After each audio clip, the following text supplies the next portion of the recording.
Of you kids, the McCollum side of the family, man, teachers were present. Your grandma was a teacher. I don't know how many of the cousins were teachers. A bunch. Yeah. And Ola was a teacher. Ola's husband, Ola's son. I don't guess her son name. Her daughter. Her dad and Jackie. You right? And Eva and you and Brian. Yeah, Brian. And Brian. And I think it's in your line. You guys have been gifted that way. Well, I know, and we didn't even mention Orson. No. And Orson and Eva, to me, are classic examples of two talented teachers who are highly motivated, that find themselves both mutually benefiting as teachers from knowing one another. Well, I know that Orson respects Eva as a teacher because his mother told me that he said his Aunt Eva was a master teacher. Yeah, and he meant it, and he's right.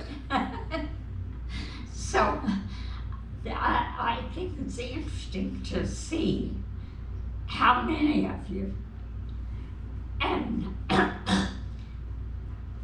some of those old maids of your daddies, they were teachers. And they were tough. They were tough. And they were tough.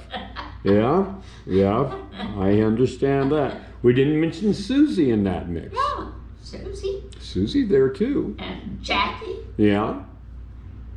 That seems to be if you're going to find the most common profession, I suppose, in this neck of the family tree, that would be it. And of course, a lot of the men could be called builders. Yes. Because it's just comes second nature to them. Well, I remember one conversation I had with Daddy, and I don't know how it started. But he was talking about, I don't know, we were talking about the work he did on houses. Every time we moved into a house, he rebuilt the house or did substantial addition to the house. Or every time. And I said, man, I can barely hammer a nail.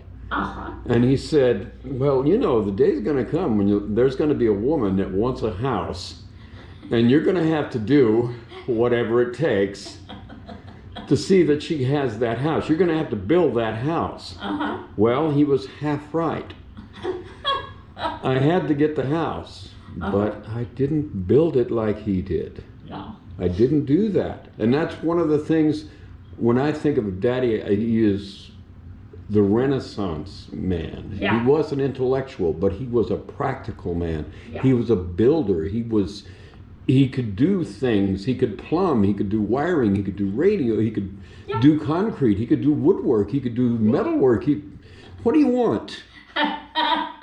What do you want? He could do it. He could do it. And if he couldn't, give him a little time, and he'd figure it out.